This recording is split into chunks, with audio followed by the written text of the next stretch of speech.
ఏంది మీ బిహేవియర్ బాగాలేకుంటే గానీ మీకు ఇల్లు, రూమ్‌లు అవన్నీ రెంట్‌కియ్యరు. మిమ్మల్ని ఏరోప్లేన్ నుంచి బయటికి పడేస్తారు. ఇట్లాంటివన్నీ చైనాలో సిస్టమ్ అనేది డెవలప్ చేసింది. వీళ్ళొచ్చేసి అంతా సిటిజన్స్‌ని అంతా మానిటర్ చేస్తారనమాట. వాళ్ళు ఎవరు తప్పించుకోనీక లేదు. చైనా వచ్చేసి communist party. Social credit system అనేది చైనాలో ఇంట్రడ్యూస్ చేసినారు.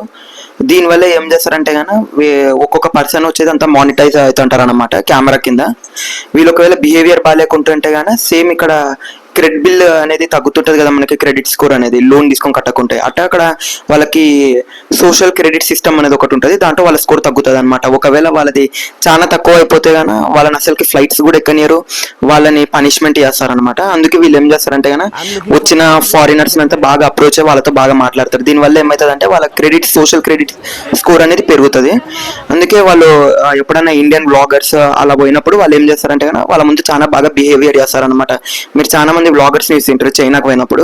వాళ్ళంతకు చైనాలో ఉన్న వాళ్ళందరూ వచ్చి అప్రోచ్ అయ్యి వాళ్ళకి హెల్ప్ చేయడానికి చూస్తారు. ఇది ఎందుకంటే గాన వాళ్ళ సోషల్ క్రెడిట్ స్కోర్ అనేది పెంచనీకి అనమాట. వాళ్ళకు సోషల్ క్రెడిట్ స్కోర్ తక్కువ ఉంటే గాన వాళ్ళకి ఎక్కడ అసలుకి ఏరోప్లేన్ లో కూడా ఎక్కనియరు. 11 మిలియన్ మందిని ఏరోప్లేన్ నుంచి అబార్ట్ చేస్తున్నారు అనమాట ఎక్కనియకుండా. ఎందుకంటే వాళ్ళ సోషల్ క్రెడిట్ స్కోర్ అనేది చాలా తక్కువ ఉంది. ఈ సోషల్ క్రెడిట్ ద్వారానే అనమాట ఎవరికి కానీ. మీరేమనుకుంటున్నారో కామెంట్